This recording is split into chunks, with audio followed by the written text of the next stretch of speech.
Shalom amigos, les habla Sergio Bacari del canal Un Bacari Suelto en Israel. Otro Shabbat con ustedes, un Shabbat muy especial llamado Shabbat Hagadol, el gran Shabbat. Ayer hice un video sobre el mismo, les recomiendo verlo y para saber de qué se trata. Amigos, mientras en las sinagogas de Israel y del mundo se está leyendo una porción del tercer libro levítico Vaikra, llamada Tzav, ordena, nosotros vamos a hacer un recorrido por un nájal, por un río que hoy está seco, llamado Yamin, en el desierto del Negev. Acaba de amanecer, yo dormí aquí en una carpa, acampé y me levanté y soy el primero que estoy acá para transmitirle las sabidurías de esta porción. Va a ser un paseo increíble y desde ya, gracias por participar. Amigos, porción Tzav. El término en hebreo mefunak se refiere a aquellas personas que son muy sensibles o un poco fastidiosas en cuanto a las tareas que hacen. Yo les diría mimosos. Mi esposa, mi compañera de vida, Nira, por ejemplo, cada vez que introduce platos en el lavavajillas o quiere poner basura en el cesto, ella usa guantes. Guantes de silicona creo que se dice. ¿Saben qué? Mírenlos, los traje. Por si no me creen. Igual está durmiendo a esta hora ella. Estos son los guantes que ella usa. Es increíble. Cada vez que tiene que tocar algo muy delicado, suele usar estos guantes y a mí me pone loco. Pero es así. Como les decía, cada vez que ella pone los platos en el lavavajillas, que no es muchas veces, o que saca la basura, que es casi nunca, ella usa estos guantes. Yo todo lo contrario, ella nunca dormiría en una carpa como la que dormí yo hoy, jamás se levantaría tan temprano para recorrer el desierto, pero bueno, somos dos polos opuestos que nos complementamos. Cuando nosotros íbamos a tener nietos, yo apostaba de que cuando ella le iba a cambiar los pañales a los nietos, otra vez iba a sacar estos guantes para cambiar los pañales. Dicho y hecho, amigos.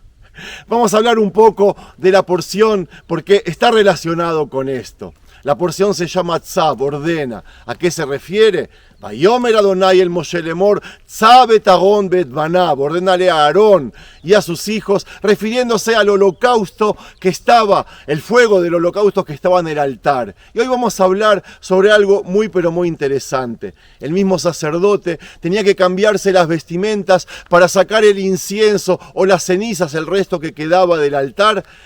Y de eso vamos a hablar hoy. Así como Nira se pone los guantes, el sacerdote se debe cambiar las ropas. Y es un tema súper interesante que vamos a hacer mientras recorremos este hermoso lugar por el desierto. Amigos, antes de empezar, escuchen este silencio junto conmigo. Estamos en el desierto del Negev.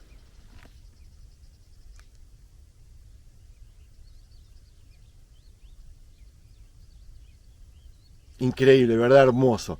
Empecemos a caminar, amigos.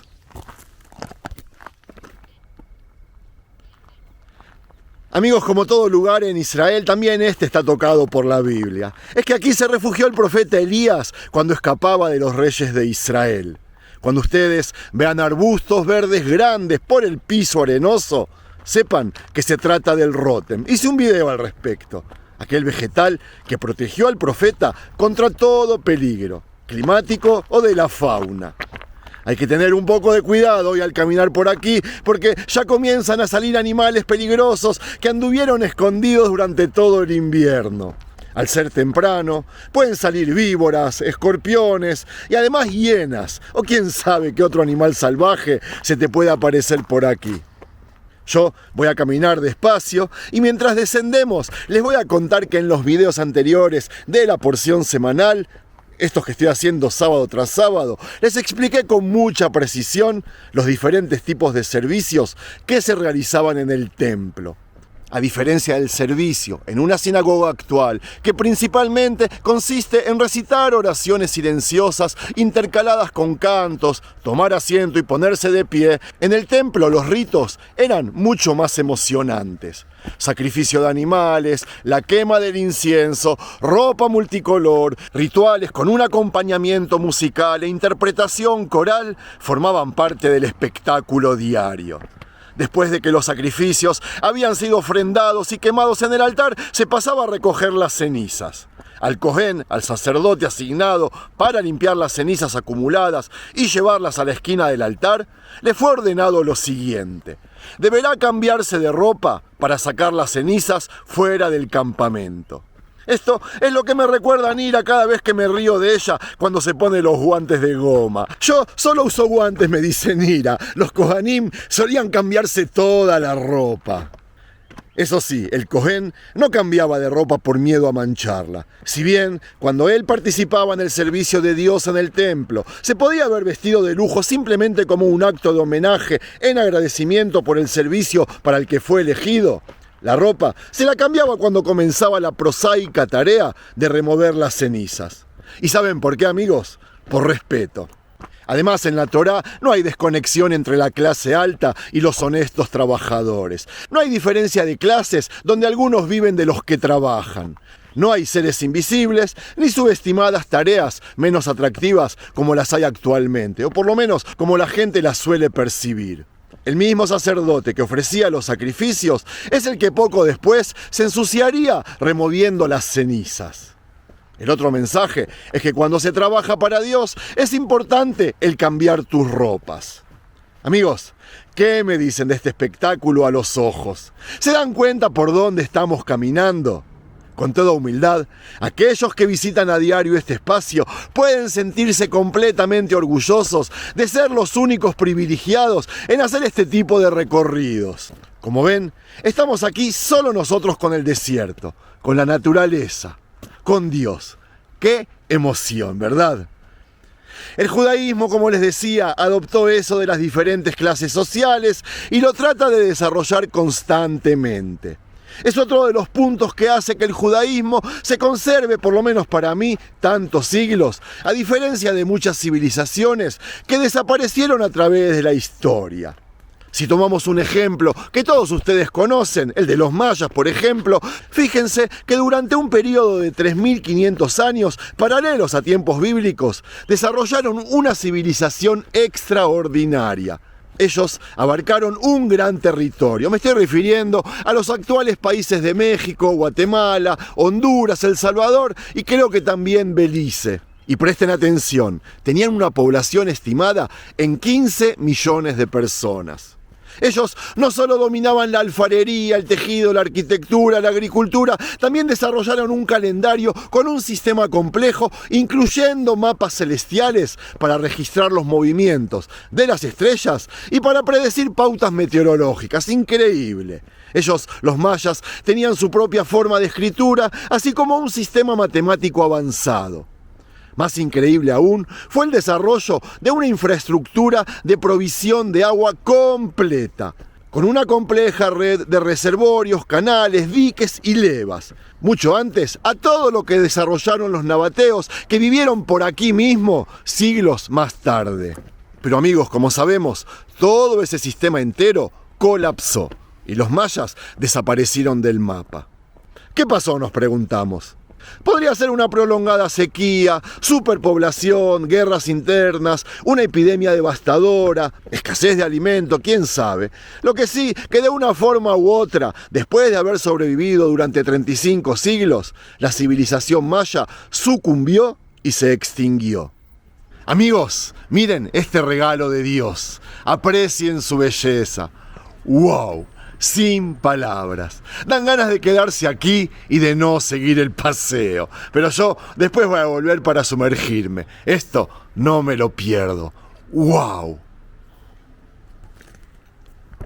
Sigamos con el colapso maya.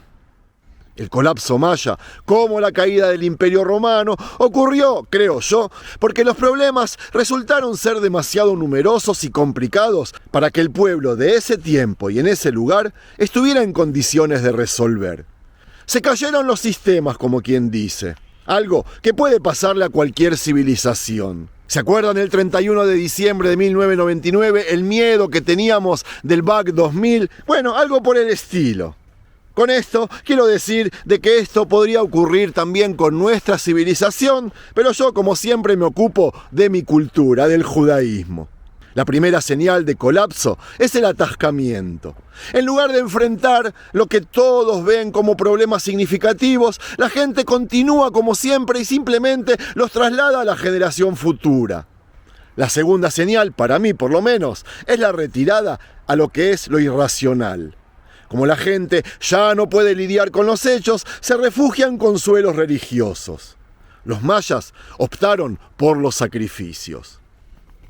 Y ahora, amigos, quiero contarles cómo resolvió el pueblo judío la crisis bajo el Imperio Romano, por dar un ejemplo. Entre la conquista de Pompeya en el año 63 a.C. y el colapso de la rebelión de Bar Kokhba en el 135, el pueblo estaba fragmentado. Ellos esperaban algún gran cataclismo, pero lo llamativo es que no se enfocaron obsesivamente en los sacrificios, como los mayas, por ejemplo.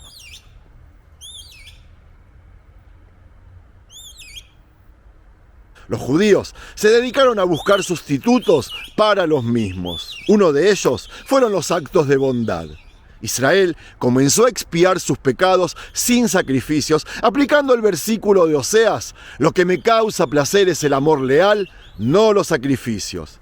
Lo que me causa placer es el conocimiento de Dios y no las ofrendas quemadas. El judaísmo pasó a tener otra expiación tan efectiva como aquella de los sacrificios. El otro sustituto fue el estudio de la Torá. Los sabios interpretaron las palabras de Malaquías creo que se dice, que decía: en todo lugar se presentan ofrendas en mi nombre, refiriéndose a los sabios que estudian las leyes sacrificiales hasta el día de hoy. El que recita el orden de los sacrificios, dice el judaísmo, es como si los hubiera traído. El tercero era la plegaria. Oseas dijo: toma palabras contigo y vuelve hacia el Señor, hacia Dios. Ofreceremos nuestros labios como sacrificio de toros. Esto implicando que las palabras podrían ocupar el lugar de los sacrificios. Aquel que reza en la casa de plegarias es como si trajera una ofrenda pura, se decretó más tarde en el Talmud. Lo cuarto era la tshuvá, el arrepentimiento. El Salmo 51 dice: los sacrificios de Dios son los de un espíritu arrepentido. De esta frase los sabios infirieron que si una persona se arrepiente, cuenta como si hubiera ofrendado todos los sacrificios ordenados por la Torá. El quinto es el ayuno. Como la carencia de alimentos disminuye la grasa y la sangre de la persona, cuenta como sustituto de la grasa y la sangre sacrificial. La sexta es la hospitalidad. Mientras el templo estaba en pie, el altar hacía de expiación para Israel. Pero ahora, la mesa de la persona expía por él, nos dijo el Talmud. Y así, amigos, yo puedo seguir con un sinfín de sustitutos. Ustedes pueden empezar a hacer paralelismo con lo que había pasado con Jesús. Que los cristianos, la fe cristiana cree de que Él expió todos los pecados de la humanidad en el momento que fue sacrificado. Lo que a mí me resulta impactante es cómo, en lugar de aferrarse obsesivamente al pasado, los sabios judíos proyectaron hacia el futuro, teniendo en cuenta la situación más desfavorable. La gran pregunta planteada en esta porción Tzav, que trata de los distintos tipos de sacrificios, no es ¿por qué motivo se instauraron los sacrificios? No, esa no es la pregunta, sino, siendo tan importante para la vida en tiempos del templo, ¿cómo hizo el judaísmo para sobrevivir sin ellos, sin los sacrificios? La respuesta inmediata es que en su gran mayoría los profetas, sabios y pensadores judíos de la Edad Media concluyeron que los sacrificios eran representaciones simbólicas de los procesos de la mente, del corazón y de la voluntad, y que podían representarse también de otras formas. Y eso no significa de que los judíos hayamos abandonado el pasado. Todavía nos referimos a los sacrificios en todas nuestras plegarias, les recuerdo. Lo que sí pasó fue que no nos aferramos al mismo. Tampoco nos refugiamos en la irracionalidad. Nosotros proyectamos hacia el futuro y creamos instituciones como la sinagoga, la casa de estudio y la escuela, que pueden ser construidas en cualquier sitio y sostener la identidad judía, aún en las condiciones más adversas. Y esto, amigos, es un gran logro. Con el tiempo, mientras las más grandes civilizaciones se han extinguido, el judaísmo siempre ha sobrevivido. Muchos podrán decir que fue seguramente debido a la divina providencia. Yo Personalmente, creo que se debió a la visión de los sabios, que no buscó refugio en lo irracional, sino que silenciosamente construyó el futuro del pueblo judío. Amigos, para terminar en este hermoso lugar, como todos saben, estamos pasando en Israel una época mala socialmente hablando, no tanto en el pueblo judío como en el Estado de Israel. En esta porción hay una lección que deberíamos adoptar para poder sobrevivir. Comenzar a planear para las generaciones que vendrán. Pensar con no menos de 25 años de anticipación. Contemplar las situaciones más adversas, preguntar ¿qué haríamos si?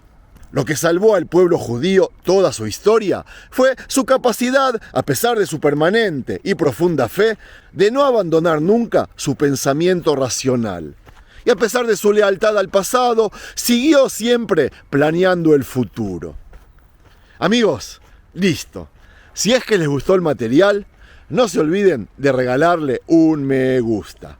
Buena semana para todos y otra vez, gracias por participar.